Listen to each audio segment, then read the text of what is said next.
વિક્રમ સંવત 2082 મહાવદ 14 તારીખ 16/2/2026 સોમવાર. ભગવાન સ્વામિનારાયણ આપણે સૌ કોઈને પરમાત્માનું યથાર્થ સ્વરૂપ સમજાય અને પ્રભુમાં આત્માને અતિશય ગાઢ પ્રીતિ થાય. એના માટે સાચા સંતના સમાગમની આવશ્યકતા મહારાજ આપણે બતાવે છે, જે ગઈકાલે આપણે 56મા તરંગમાં એ વાત બધી સમજી ગયા. હવે એને અમલમાં જો આપણે મૂકીએ તો ભગવાન શ્રીહરિના સ્વરૂપની વિશે તે સંતના વચને કરી અને ગાઢ પ્રીતિ આત્માને થાય તો એ આત્મા સતી દેહે નિર્વિકલ્પ સમાધિમાં જેવું સુખ આત્મા પામતો હોય એવું જ નિર્વિકલ્પ સમાધિ વિના પણ અખંડ સુખ ભગવાનની મૂર્તિનું આત્માને આવે. ગાઢ પ્રીતિ ભગવાનના સ્વરૂપની વિશે આત્માને થવી જોઈએ. અને એવી ગાઢ પ્રીતિ એવા ભગવાનના સંતના યોગ્ય કરીને થાય છે કે જેને ભગવાનમાં અતિશય ગાઢ પ્રીતિ હોય ને સદાય નિર્વિકલ્પ સ્થિતિમાં રહેતા હોય. અને આ લોકને અને અક્ષર પર્યંત સુધીનું જે કંઈ સામર્થ્ય ઐશ્વર્ય એ નજરમાં ન હોય અને એક મૂર્તિ જ નજરમાં હોય અને મૂર્તિને પામી જવા માટે જે મુમુક્ષુ તે માર્ગે ચાલતો હોય તો એક એ મુમુક્ષુ એને નજરમાં હોય. આ બે જ વસ્તુ હોય. મહારાજ એમ કહે છે કે એવા ભાગવત એકાંતિક સંતના સ્વરૂપની વિશે જ્યારે આત્મા પ્રીતિ કરશે કહેતા તે સંતને પોતાનું સ્વરૂપ માને કે શરીર માને અને એમાં ગાઢ પ્રીતિ કરે ને એની વિશે પોતાના આત્માને જો જડી દે તો નિર્વિકલ્પ સમાધિ વાળાને જેવો આનંદને સુખ આવે ને એવું ને એવું આને આનંદ અને અખંડ સુખ અનુભવાય. બહુ સરળ રસ્તો મહારાજે બતાવ્યો છે આપણને. વડતાલના પહેલા વચરામતમાં આના સંદર્ભે શોભારામ શાસ્ત્રીએ મહારાજને પ્રશ્ન કર્યો છે અને તે પ્રશ્નના ઉત્તરના સંદર્ભે મહારાજે આ વાત બહુ અદભુત સમજાવી છે. વાંચજો. શોભારામ શાસ્ત્રીએ મહારાજને પ્રશ્ન કર્યો કે એમ મહારાજ મુમુક્ષુ જીવ હોય અને તે નિર્વિકલ્પ સમાધિ કરીને ભગવાનના આનંદને પ્રાપ્ત કરતો હોય ને નિર્વિકલ્પ સમાધિને પામીને તે મુમુક્ષુ આત્મા ભગવાનને વિશે પ્રીતિ કરી અને પ્રભુનો આનંદ અને સુખ માણતો હોય, એનામાં એકાંતિક ધર્મ આવીને વાસ કરીને રહેતો હોય તો જે મુમુક્ષુ નિર્વિકલ્પ સમાધિને ન પામ્યો હોય, નિર્વિકલ્પ સ્થિતિને ન પામ્યો હોય, તે આત્માની શી ગતિ થાય? આ પ્રશ્ન છે.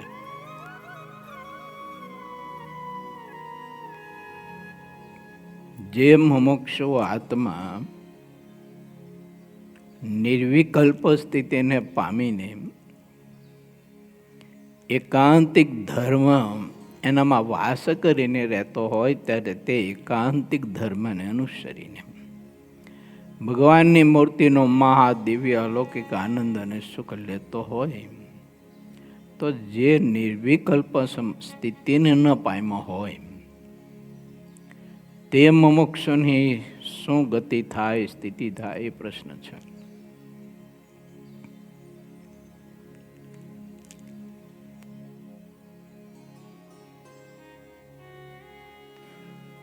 મહારાજે તેના સંદર્ભે વાત બહુ વિસ્તારથી કરી છે, પણ આપણે ટૂંકમાં સમજવા માટે પ્રયત્ન કરીએ. મહારાજ કહે છે કે નિર્વિકલ્પ સ્થિતિને પામ્યો હોય કે ન પામ્યો હોય, પણ જે મુમુક્ષુ આત્માને ભગવાનને વિશે એવી ગાઢ પ્રીતિ થઈ ગઈ હોય કે ભગવાનના સ્વરૂપને વિશે તદાત્મકપણાને આત્મા પામ્યો હોય અને એમાં કોઈ સંશય પોતાનું મન નાખે, કોઈ શાસ્ત્ર થકી કોઈ એવી સંશયાત્મક કોઈક વાત સાંભળે કે વાંચે, અથવા કોઈ પોતાનો સંગી એવી સંશયાત્મક વાત નાખે, તો પણ ભગવાનના સ્વરૂપનો જે એને નિશ્ચય કર્યો છે એમાં અનિશ્ચયનો ઘાટ ક્યારેય પણ ન થાય સ્વપ્નમાં એને. પછી મહારાજે આંબાના વૃક્ષનું દ્રષ્ટાંત આપ્યું છે અને એ વિસ્તારથી મહારાજે વાત કરી. એ રીતે ભગવાન શ્રી હરિ એમ કહે છે કે પરમાત્માને વિશે તદાત્મકપણાને જે પામેલો આત્મા છે એને નિર્વિકલ્પ સમાધિ થતી હોય તોય ભલે, અને નિર્વિકલ્પ સમાધિ ન થતી હોય તો પણ ભલે, પરંતુ ભગવાનના સ્વરૂપની વિશે સંતના યોગ્ય કરીને જેને ગાઢ પ્રીતિ થઈ છે એને જ મહારાજ કે નિર્વિકલ્પ સ્થિતિ કહીએ. અને એ નિર્વિકલ્પ સ્થિતિને પામ્યો હોય અથવા ન પામ્યો હોય તો પણ એને ભગવાનની મૂર્તિનો આનંદ અખંડ ને અખંડ અનુભવાય છે.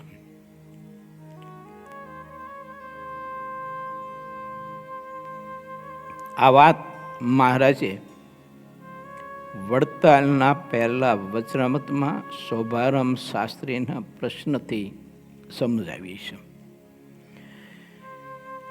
તો ભગવાનના સાચા સંતના સમાગમના યોગ્ય કરીને આત્મા સતી દેહે વગર નિર્વિકલ્પ સમાધિ વિના પણ મહારાજની મૂર્તિનો આનંદ અને સુખ પ્રાપ્ત કરી શકે છે. બહુ સરળ અને શ્રેષ્ઠ રસ્તો મહારાજ પોતે બતાવે છે. અને એટલે 57માં તરંગમાં પ્રારંભમાં બતાવે છે એમાં આપણે પ્રવેશ કરીએ. આના અનુસંધાને જ વાત છે. પૂર્વ 24મો ને તરંગ 57મો શ્રી હરિએ રામ પ્રતાપભાઈને સાચા સંતની સમજણ આપી છે. ભગવાનના જ્યારે એવા સાચા સંત મળે ને એમાં જ્યારે આત્મા પ્રીતિ કરે અને મન ધાર્યું બધું જ એની પાસે મૂકી દે, રાત્રિ કહે તો રાત્રિ, દિવસ કહે તો દિવસ, ભૂખો રાખે તો ભૂખો અને ભોજન કરાવે તો ભોજન કરે, સાદું ભોજન કરાવે તો સાદું ભોજન કરે અને રસકસવાળું ભોજન કરાવે તો રસકસવાળું ભોજન કરે, પોતાનો કોઈ ઠરાવ નહીં. ધ્યાન કરાવે તો ધ્યાન કરે, સેવા પરિચર્યા કરાવે તો સેવા પરિચર્યા કરે,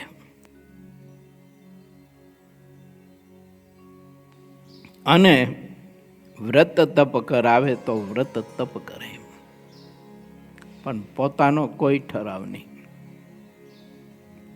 બસ એ ભગવાનના સંતની મરજી પ્રમાણે જે સાધન કરાવે તે સાધન કરે. એને નિર્વિકલ્પ વાળાને જેવો આનંદ ને સુખ આવે ને એવો આનંદ અને એને સુખ આવે છે. કેટલો સરળ રસ્તો છે. પછી એને આ જગતનો કોઈ વિષય, કોઈ સામર્થ્ય, ઐશ્વર્ય, કોઈ પ્રતાપ, વચન સિદ્ધાદિક કોઈ પણ એવી સ્થિતિ, એવી મોટપ એ કોઈ બાધ ન કરી શકે.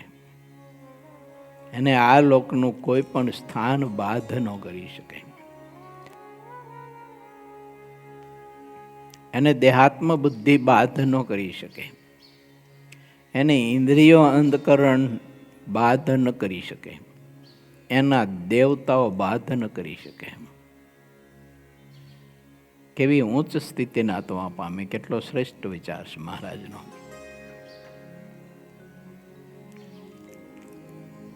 એટલે શ્રી હરિ એમ કહે છે કે હંમેશા ભગવાનનું ધાર્યું થાય છે, તેમાં કોઈ ફેર નથી.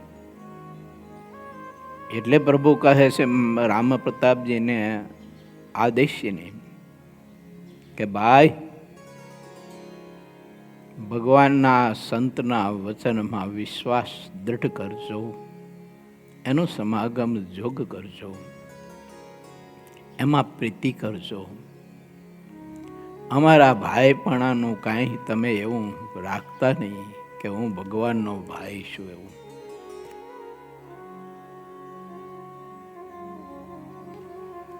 મહારાજ એમ કહે છે કે અમારા સગા, અમારા સંબંધી તો સંત છે. આ લોકમાં મહારાજ કે અમારો કોઈ સગો નથી. સંત તે અમારા સગા છે. એમાં પ્રીતિ કરજો અને સંતને ઓળખજો. સંતમાં પ્રીતિ તો કરજો, પણ સાચા સંતમાં પ્રીતિ કરજો કે જેને ભગવાન સિવાય બીજું કોઈ લક્ષ્ય ન હોય અને ઘણું બધું જ આ જગતનું ઝેર પી શકતા હોય. જગતનું ઝેર કયું? સત્સંગમાં ઘણું એનું અપમાન થતું હોય, તિરસ્કાર થતો હોય, એને કોઈ સમજી શકતા ન હોય, એની સરળતાની લોકો ઠેકડી કરતા હોય, એની કોમળતાની લોકો ઠેકડી કરતા હોય, એની સાધુતાની લોકો ઠેકડી કરતા હોય, એની સાદગીની લોકો ઠેકડી કરતા હોય. આ બધું જ ઝેર મહાપુરુષો પીતા હોય છે. સૃષ્ટિનો નિયમ છે, કડવી ટેબ્લેટ ચવાય નહીં, પરંતુ કડવી ટેબ્લેટ ગળવી પડે. એમ પરમહંસો આવા બધા કડવા વચન પોતે ગળતા હોય છે. બાકી એને કોઈ નિર્બળ ન માને. નિર્બળ છે ને ગળે છે એવું નહીં માનો, કારણ કે કડવી દવા ગળે એ નિર્બળ ન હોય. કોઈના માન અપમાન ગળી જતા હોય એ કોઈ સામાન્ય સંત ન હોય. એની તાકાત ને એની શક્તિ તો બ્રહ્માંડોને છે તોડી ફોડી નાખે એવી હોય. એ જ મહારાજે વચનાત્મા લખ્યું છે પ્રથમના 27માં, સમર્થ થકા ઝરણા કરવી તે આવી સાધુતા દિલ સિવાય કોઈ ના કરી શકે. સમાજનું ગણિત જુદું હોઈ શકે કદાચ, કે કઈ બહુ સરળ ને નિર્માની પણ અને નિર્ધમપણે જીવન જીવતા હોય, ભગવત પરાયણ રહેતા હોય, અને બધા એના માન અપમાન રૂપી કડવી ગોળીઓ ગળી જતા હોય, એટલે લોકો ઘણી વખત એને નિર્બળ માનતા હોય છે. પણ એ તો જગતનું માપદંડ છે, એનું ચિત્ર છે. પણ મહારાજ કે તો સમર્થ છે. કેવા સમર્થ એ પણ બતાવ્યું. મહારાજ કે એવા સમર્થ છે કે સૂર્ય અને ચંદ્રના પ્રકાશના દેનારા છે, એને ગતિ આપનારા છે, એની ગતિને રોકનારા છે. કાળ કર્મ માયા એના મસ્તક ઉપર પગ મૂકી શકે એવા સમર્થ છે. કાળ કર્મ અને માયાને થોભાવી શકવાનું એનામાં સામર્થ્ય છે.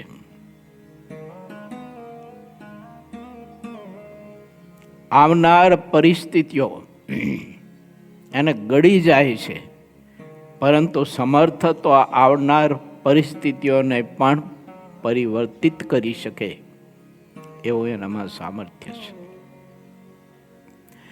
તેમ છતાંય આવનાર પરિસ્થિતિઓને એ મહાપુરુષો ગળી જતા હોય છે, પણ પોતાના સામર્થ્યનો કોઈ ઉપયોગ નથી કરતા. તમે જો મહારાજના સમકાલીન પરમહંસોની સામે આવનાર જે કંઈ પરિસ્થિતિઓ હતી તો એ પરિસ્થિતિઓને મહાપુરુષે ગળી છે, પણ સમર્થ તો હતા કે તે પરિસ્થિતિઓને જો એને ઠેલાવી હોય તો ઠેલી શકે એમ હતા. અને તેમ છતાંય ખબર નહીં કે 2-5 દિવસ સુધી ભિક્ષામાં અનાજ ન મળે તોય સંતો કોઈ સંકલ્પ ન કરે કે એ પરિસ્થિતિને તો ઠેલવી શકે એમ હતા. અને ખાવા પીવાનું, ઓઢવા પહેરવાનું તો સુખ બધું જ રીધિ સિદ્ધિઓ બધી ઢગલા કરી જાય એમ હતું. તેમ છતાંય મહાપુરુષોએ તે પરિસ્થિતિને સ્વીકાર કર્યો છે, પરંતુ તે પરિસ્થિતિનું પરિવર્તિત કરી અને મહાપુરુષે એ રિદ્ધિ સિદ્ધિનો સ્વીકાર નથી કર્યો. ભગવાન શ્રી હરિ કહે છે, મોટા ભાઈ, આવા જે સંત હોય એના દાસ થઈને રહેજો, એની પાસે હાથ જોડીને રહેજો, અને એના વચને તમે જે સાધન કરશો એ સાધનથી તમે નિર્વિકલ્પ સ્થિતિને પામી જઈશો. તમને કોઈ વિકલ્પ પછી અવરોધ નહીં કરે. નહીતર નિર્વિકલ્પ સ્થિતિને પામેલો આત્મા નિર્વિકલ્પ સમાધિમાં જાય છે, ત્યારે નિર્વિકલ્પ સમાધિમાં પણ કંઈક બધું સુખ એને અનુભવાતું હોય છે, તો પણ એથી અધિક ને અધિક કંઈક સુખની અપેક્ષા રાખે છે. વડતાલનું પહેલું મહારાજનો પ્રશ્નનો ઉત્તર આપે છે, નિર્વિકલ્પ સ્થિતિને પામેલો આત્મા નિર્વિકલ્પ સમાધિમાં જાય ત્યારે એને ભગવાન સંબંધી કોઈ એવા સુખ કંઈક અનુભવાતા હોય છે, પરમાત્મા સંબંધી. તો એ પરમાત્મા સંબંધી સુખને પણ અધિક ને અધિક કંઈક ને કંઈક ઈચ્છતો હોય છે. તો મહારાજે પોતાના મતે એને ન્યૂન બતાવ્યો છે. કેમ કે નિર્વિકલ્પ સ્થિતિને જ્યારે આત્મા પામે ત્યારે ભગવાનની મૂર્તિના સુખને, એના આનંદ સિવાય એને કોઈ સંકલ્પ માત્ર ન રહે. ગઈકાલ આપણે અમેરિકા, કેનેડા, લંડન બધા ભક્તોની સાથે ઝૂમ પરિષદમાં આ વાત દોહરાવી હતી કે જ્યારે અનાદિમુક્તની સ્થિતિને આત્મા પામે છે ત્યારે સંકલ્પનો વિરામ હોય ને સંકલ્પનો વિરામ થાય તો જ અનાદિમુક્તની સ્થિતિને આત્મા પામી શકે છે. આવા સંતની વાત મહારાજે રામ પ્રતાપજી પાસે કરી છે કે મોટા ભાઈ, આવા સંત એના દાસ થઈને સત્સંગમાં રહેજો, હાથ જોડીને રહેજો, એની પાસે તમારું બધું જ મન ગમતું મૂકજો. તો શું મહારાજ રામ પ્રતાપજી ભાઈને જ કહે છે? રામ પ્રતાપજી ભાઈને તો મહારાજ માધ્યમ બનાવીને મને ને તમને પવિત્ર આ સંદેશો આપે છે મહારાજ કે એવા સંત મળે પછી બીજું કોઈ તમે અધિક કંઈક ઈચ્છો નહીં, એમાં તમે સ્થિત રહો. ફલાણી જગ્યાએ કોઈ એવા મોટા પુરુષ છે, ફલાણી જગ્યાએ કોઈ એવા મોટા જ્ઞાની પુરુષ છે, ફલાણી જગ્યાએ કોઈ એવા સમાધિનિષ્ઠ પુરુષ છે, ફલાણી જગ્યાએ કોઈ પુરુષ સમાધિ કરાવે છે, ફલાણી જગ્યાએ કોઈ એવા મોટા પુરુષ આશીર્વાદ આપે છે, ફલાણી જગ્યાએ કોઈ એવા મોટા પુરુષ કંઈક પાણી જળ આપે છે, આપણા કામ થઈ જાય છે, વગેરે વગેરે. જેવું બધું કાંઈક ને કાંઈક ઈચ્છતો હોય છે.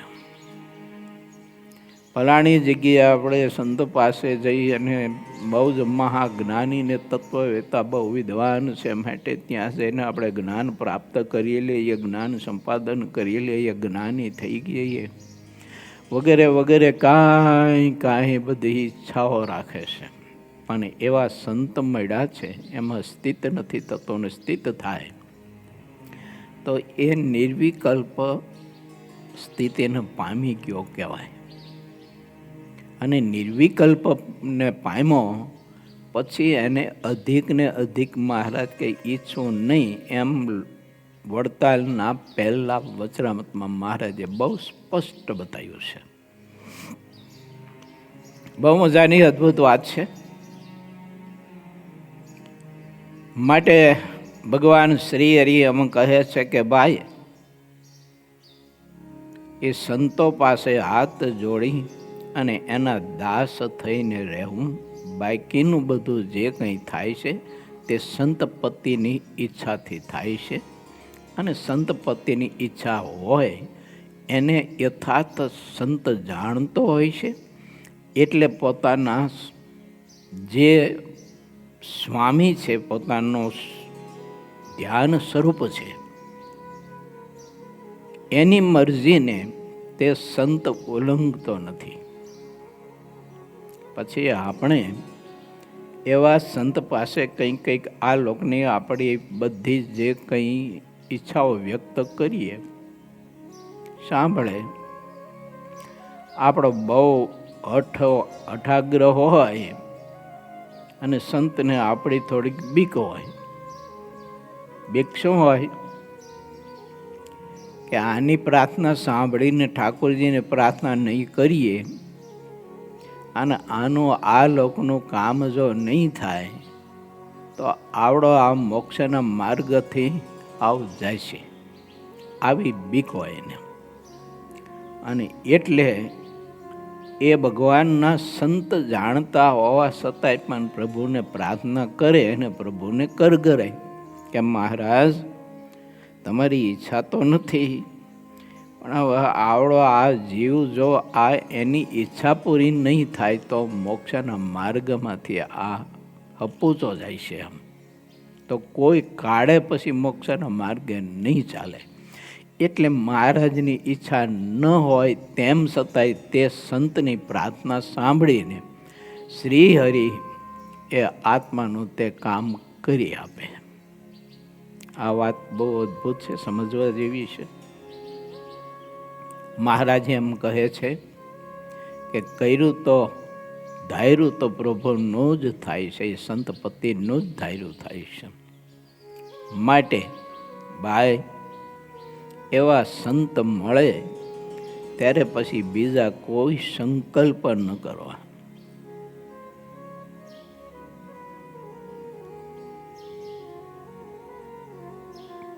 ગામ લોહિયામાં મહારાજને રામ પ્રતાપજીની ઈચ્છા રામજી મળ્યા છે, ત્યાંની આ બધી વાત આપણી ચાલી રહી છે.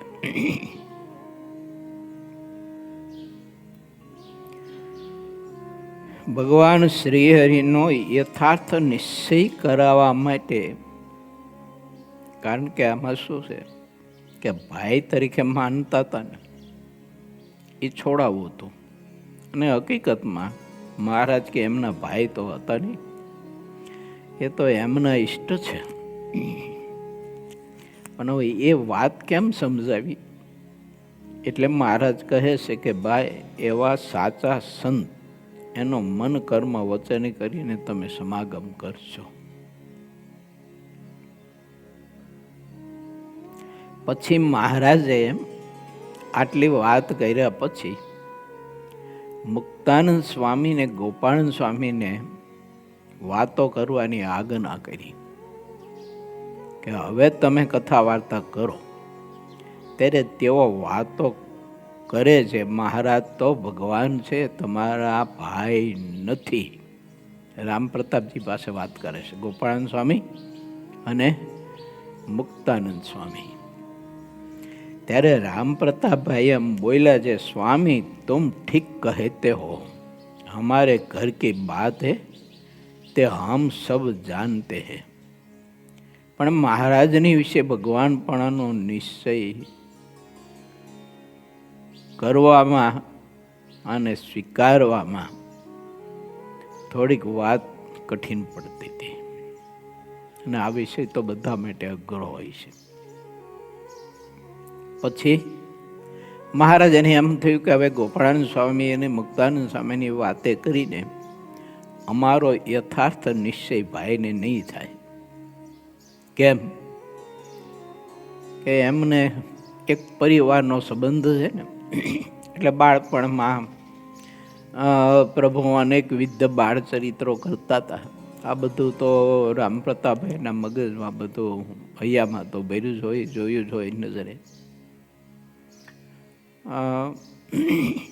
ગૌશાળામાં દૂધ લઈને આવતા ને મહારાજ, તે રસ્તામાં પછી બકોણું મોઢે માંડીને દૂધ અડધું પી જતા.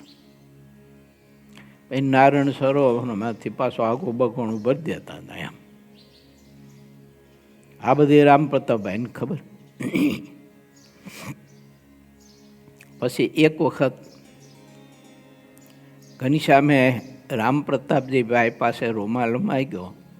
રામ પ્રતાપજી રૂમાલ ન આપ્યો અને ઘનશ્યામ રીસે અને ભાગી ગયા. તે ઠેઠ અયોધ્યા વયા ગયા. આ ચરિત્ર આપણે તો શ્રવણ કરી ચૂક્યા. હવે આ બધું મગજમાં હોય કે એક ટોવાલ માટે થઈને ભાગી જતા એને ભગવાન કેમ કહેવાય? દૂધમાં આવી બધી ગડબડ કરે તેને ભગવાન કેમ કહેવાય? આ વગેરે વગેરે ઘણા બધા જ પ્રસંગો છે એવા બધા. પછી મહારાજે વિચાર્યું કે ભાઈને હવે અમારો નિશ્ચય થવો અઘરો પડશે. કેમ કે ગોપાળાનંદ સ્વામી અને મુક્તાનંદ સ્વામી જેવા સંત અમારા નિશ્ચયની વાત કરીને નિશ્ચય કરાવવા માટે થઈ અને પ્રયત્ન કરતા હોય અને છતાંય પણ નિશ્ચય ન થાય, ભાઈ પણ આનો સંબંધ ના છૂટે, આ લોકનો પ્રાકૃત. તો મહારાજે વિચારી કર્યો કે હવે બીજો કોઈ રસ્તો છે નહીં, એક જ છે. કયો? તો કે સમાધિ કરાવવું ભાઈને. પછી મહારાજે રામ પ્રતાપજીને સમાધિ કરાવી. તે પ્રથમ તો વૈકુંઠ ધામમાં ગયા. અતિ તેજોમય તે ધામ અને તેજોમય શોભાયમાન અનેક વિમાનને દેખા ને તેજોમય મૂર્તિ વૈકુંઠનાથ ભગવાનને દેખા ને તે સન્મુખ આવીને અતિ હેતે કરીને મળીને અતિ સન્માન કરીને ખૂબ જ ભગવાન રામચંદ્રજીએ એ વૈકુંઠનાથ પ્રભુએ રામ પ્રતાપજીનું સારું એવું અભિવાદન કર્યું. આવી મોટી દયા કરી ત્યારે રામ પ્રતાપજીભાઈ બોલ્યા, જે મારે તો શ્રીજી મહારાજ પાસે જવું છે, પણ હું અહીં કેમ આવ્યો? ત્યારે તેમણે કહ્યું, જે આ જો ગરુડજી છે એના ઉપર બેસો અને ગરુડજી તમને એ પુરુષોત્તમ નારાયણ પાસે લઈ જશે. પછી ગરુડની પાંખ ઉપર બેઠા. એમ કરીને સમાધિના માધ્યમે અક્ષરધામમાં રામ પ્રતાપજીભાઈ પહોંચ્યા. તેજોમય મૂર્તિ જેમની એવા શ્રીજી મહારાજને અનંત અનંત મુક્તોથી વીંટાયેલા જોયા. અસંખ્યાત મહામુક્ત પુરુષો હાથ જોડી અને ભગવાન શ્રીહરિની મૂર્તિનું મહાદિવ્ય દર્શન સુખ લઈ રહ્યા હતા. અને એમાં એક તારા બધા થઈ ગયા હતા. આ બધું દર્શન રામ પ્રતાપજી ભાઈએ સમાધિમાં કર્યું.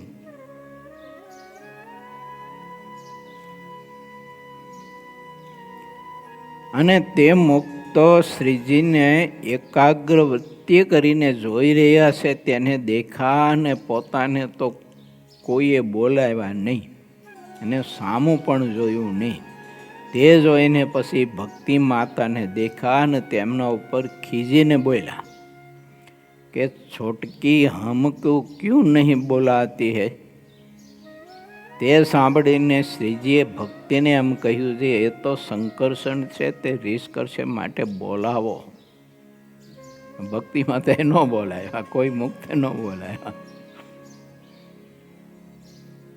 પછી ભક્તિએ બોલાવ્યા ને શ્રીજીએ આસન નખાવ્યું, તે ઉપર બેઠા ને તે જોઈને શ્રીજી મહારાજનો યથાર્થ નિશ્ચય પછી થયો. પછી શ્રીજીએ આજ્ઞા કરી એટલે વળી પાછા સમાધિમાંથી એ પાછા આવ્યા. પછી ભાઈને સંતો વર્ણી અને હરિભક્તોની અલૌકિક રીત દેખી નિશ્ચય થયો કે ઘનશ્યામ જે કહેતા હતા કે આ સંતોના દાસ થઈને રહેજો, તે સંતો તો અક્ષરધામમાં શ્રીહરિની મૂર્તિના સુખમાં અખંડ છે. અહીંયા હું દૃશ્યમાન દર્શન કરી રહ્યો છું, અક્ષરધામમાં શ્રીજી પ્રભુની સેવામાં છે. આ સંતની આટલી મોટપ પ્રભુએ મને કહી નહોતી સમજાતી, પણ સમાધિના માધ્યમે મને આજે આ સંતની મોટપ સમજાઈ. તો આ સંતોની, આ મુક્તોની આટલી મોટપ છે, તો પછી આ પુરુષોત્તમ નારાયણ એની તો કેટલી બધી મોટપ.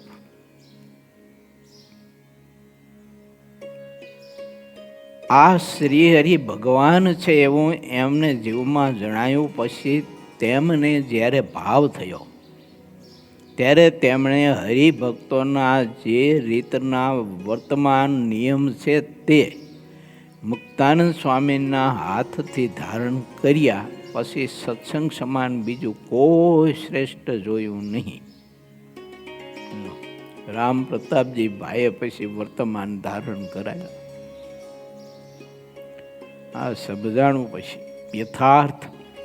આ તો એક રૂપક છે, સમજવાનું મારે ને તમારે છે કે એવા સંત મળે તો એના વચને પ્રભુનો સ્વીકાર કરી લેવો, સંશય કરવો નહીં. અને એવા મહારાજના સંત એમ કહે કે તું આજથી મુક્ત થઈ ગયો, મહારાજનો આત્મસત્તા રૂપે છું, તો અક્ષર રૂપ થઈ ગયો, તારા બધા જ અંગ મેં બદલાવી નાખ્યા, તારી વૃત્તિ બધી મેં બદલાવી નાખી. પછી તરત જ તે વચનનો સ્વીકાર કરી લેવાનો, એમાં સંશય નહીં કરવાનો. તો રસ્તો બહુ ટૂંકો થઈ જાય એમ. અને વગર નિર્વિકલ્પ સ્થિતિએ નિર્વિકલ્પ સમાધિનો આનંદ અને સુખ આવે.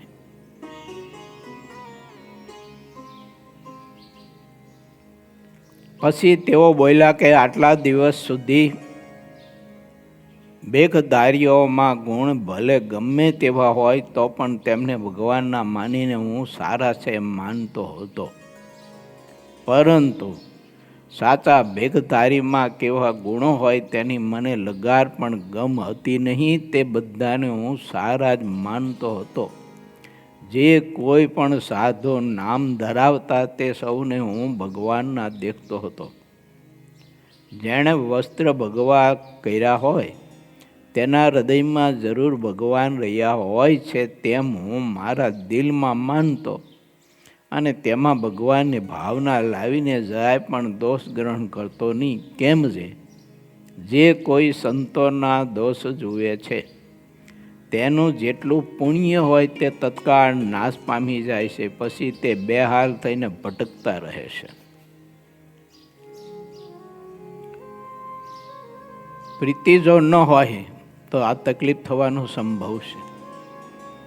મહારાજ સંતમાં સાચી પ્રીતિ કરવા માટેનો આદેશ એટલા માટે કરે છે અને પ્રભુ આપણને માર્ગ બતાવે છે કે ભગવાનના સાચા સંત પ્રત્યે જો કોઈ એવો પાતળો એવો પણ જીવને જો સંકલ્પ થઈ જાય તો જીવ બેહાલ થઈ જાય, મોક્ષ બગડે એનો. માટે સંત અસંતના ભેદ સમજવા. ઘણીવાર સત્સંગમાં એવું જોવા મળ્યું છે કે એવા ભગવાનના ખરેખર નિષ્કામ એને કોઈ પ્રકારની આ લોકની ઈચ્છા કામના નહીં, કોઈ ચીજ વસ્તુ પદાર્થની કામના નહીં, માન સન્માનની કામના નહીં. કેવળ મહારાજ માટે જીવનારા સંત અને પ્રભુ પરાયણ અખંડ રહેતા હોય એવા સંતોને પણ ઘણા લોકોએ બધી રીતે થાય એટલો પ્રયત્ન કરીને પરેશાન કર્યા છે. એનું કારણ છે કે એને સંત અસંત બંનેને સરખા માન્યા. તો હવે સત્સંગનો વ્યવહાર છે, એવા સંત કોઈ સત્સંગનો વ્યવહાર કરતા હોય, કોઈ મંદિરનું મેનેજ કરતા હોય,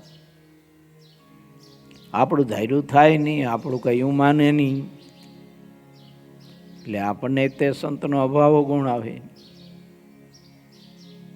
આ બહુ મોટી તકલીફ ઊભી થાય.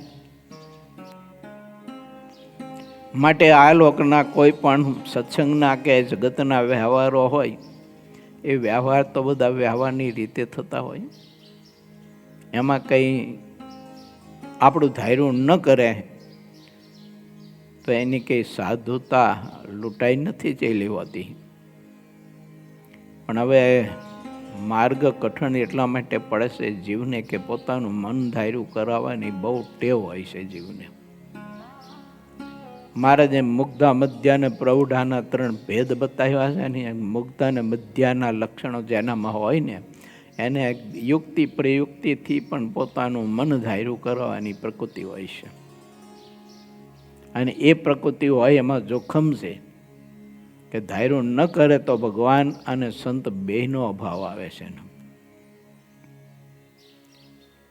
એટલે ભગવાન શ્રી હરિએ કહ્યું કે તમારી તે વાત સાચી છે. જો તે સાચા સંતો હોય તો પણ તમારે તેને ઓળખવા જોઈએ. સાચા સંતોની ખરી રીત એવી છે કે તેઓ સ્ત્રી અને ધનનો ક્યારેય પણ સ્પર્શ કરતા નથી. રામ પ્રતાપજી ભાઈને ભગવાન શ્રી હરિ પોતે કહે છે. તેઓ ધન અને સ્ત્રીનો પ્રસંગ નથી રાખતા અને સતત ભગવાનનો જ પ્રસંગ રાખે છે. તેઓ પોતાના ચારે અંધકરણમાં ભગવાનનો જ નિવાસ રાખે છે, અર્થાત અંતરમાં અખંડ ભગવાન ધારી રાખે છે. તેવી જ રીતે જે પોતાના 5 જ્ઞાનેન્દ્રિયોમાં પણ ભગવાનનો અખંડ નિવાસ રાખે છે. 5 કર્મેન્દ્રિયોને કોઈ અયોગ્ય કર્મમાં ક્યારેય જવા દેતા નથી અને એક ભગવાનની બાબતનું તાન રાખે તે સાચા સંત છે.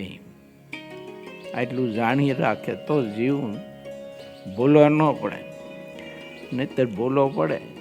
કારણ કે જ્ઞાન માર્ગ, ત્યાગ માર્ગ અને વૈરાગ માર્ગ એવા છે કે એને સંત ઓળખવામાં પણ કંઈક વિકલ્પો ઊભો કરે ખરા.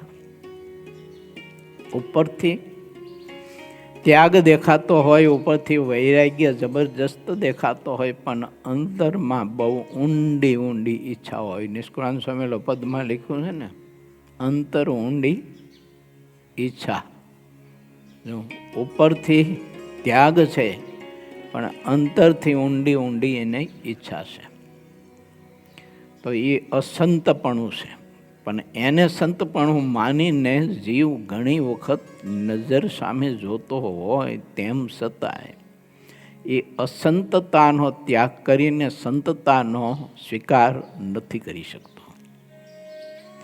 જો તે અસંતતાનો ત્યાગ કરીને સંતતાનો જો સ્વીકાર કરી લે તો વગર નિર્વિકલ્પ સમાધિ સુખ ને આનંદ ભગવાનની મૂર્તિનો એને અઢળક ને અઢળક આવે.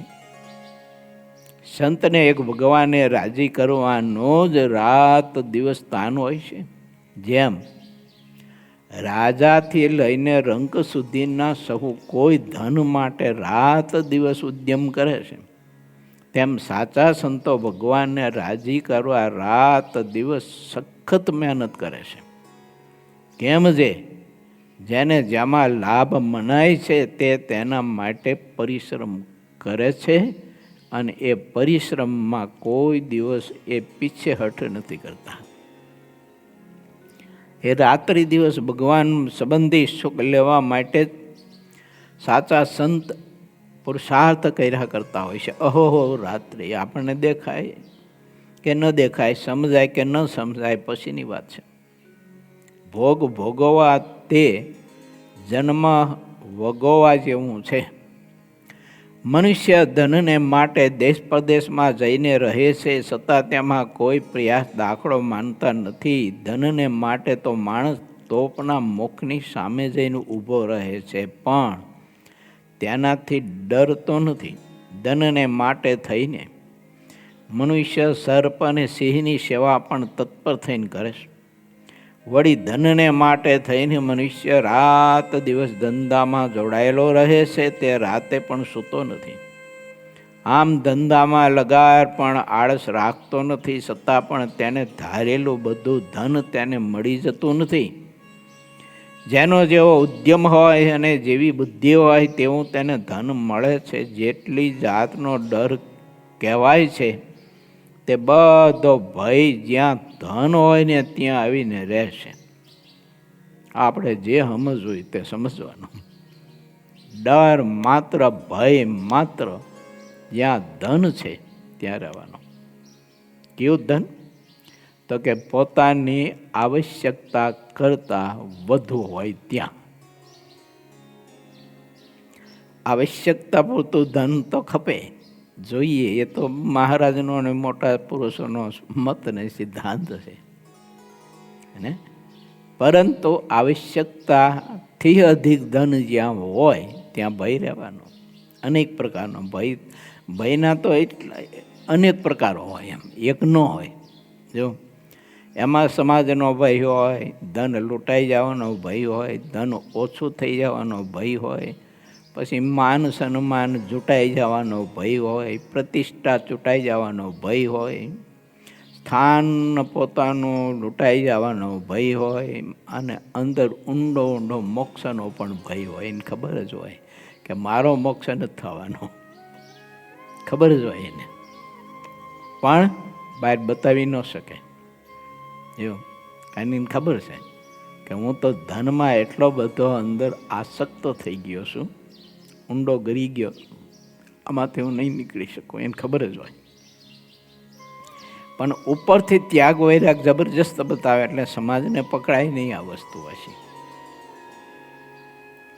ધન તથા સ્ત્રી એ બે અગ્નિ છે, અને મનુષ્યની જાતિ પતંગિયું છે. ને અગ્નિને દેખીને જેમ પતંગિયું અંજાયા વિના રહેતું નથી, તેમ ધન અને નારી રૂપી અગ્નિથી મોટા મોટા દેવતાઓ પણ અંજાયા સિવાય રહેતા નથી. જુઓ ને, નાત જાતનો ઘણો ડર છે, રાજાને શાસ્ત્રનો અતિશય ડર છે. તો પણ જે અધર્મી ભાઈ હોય છે તે ખાનગીમાં બહેનની સાથે પણ વ્યભિચાર કરે છે. તે રીતે સ્ત્રીની સાથે અધર્મી પિતા વ્યભિચાર કરે છે, અને માતાની સાથે અધર્મી પુત્ર વ્યભિચાર કરે છે. જેને મોક્ષનો જેટલો ખપ ન હોય તેવા જીવ ઉપરથી ડર રાખે છે, પણ ખાનગીમાં તો પશુના જેવું જ વર્તન કરે છે. તે બધા મરીને જમપુરીમાં જાય છે.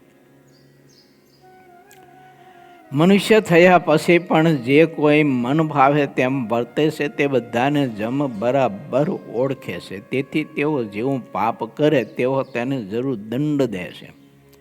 વ્યાસીએ ઠેર ઠેર જગ્યાએ લખ્યું છે કે અધર્મમાં ગળા ડૂબ રહી પાપ કરે છે તેને જરૂર દુઃખ થાય છે. વ્યાસનું આ વચન ક્યારેય ખોટું થશે નહીં. દુઃખ સહન કરવા માટે જેટલા સમર્થ હોય છે તે બધા ચાહે તેમ વર્તે છે. ઘણા બધા છે ને દુઃખ સહન કરવા સમર્થ હોય. સમર્થનો મતલબ એમ માનવાનો કે દુઃખ અસહ્ય સહન કરતો હોય છે, પણ તોય દુઃખ જેનાથી મળે છે કે પ્રાપ્ત થાય છે માર્ગ બદલાવી નથી શકતો, છોડી નથી શકતો. માણસ ચાહે એટલું દુઃખ ભોગવે પણ તે રસ્તો બદલાવી નથી શકતો. જે મનુષ્ય દુઃખથી ડરતા હોય છે તે બધા સત્સંગ કરે છે અને પાપ માત્રનો ત્યાગ કરે છે. જે માણસ સુખને માર્ગે ચાલે છે તે સુખ પામે છે, અને જે દુઃખને માર્ગે ચાલે છે તે દુઃખ પામે છે. સત્શાસ્ત્રો અને સાચા સંતો એ બે સાચો માર્ગ બતાવે છે. કેમ છે?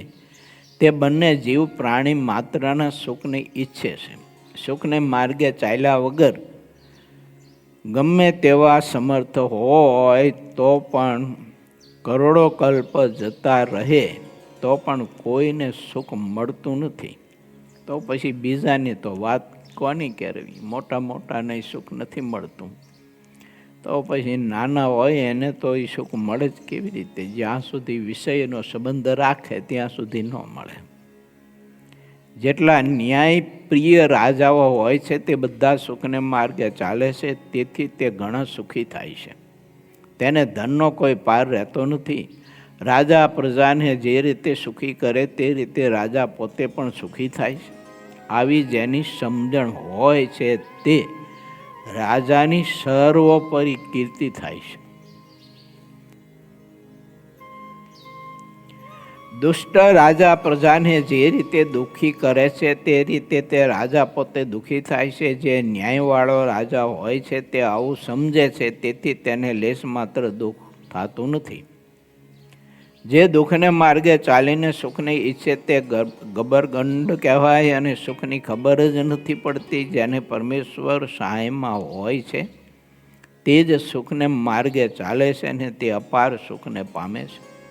અને તેના માર્ગે જે ચાલે છે તેને ઈશ્વર સહાય કરતા નથી અને તેને અમાપ દુઃખ મળે છે. જેમ નીતિને જાણનારા કહે છે, જે શુદ્ધ બુદ્ધિના મનુષ્ય છે તે નીતિના માર્ગે ચાલે છે અને તે આ લોક તથા પરલોકમાં સુખી થાય છે.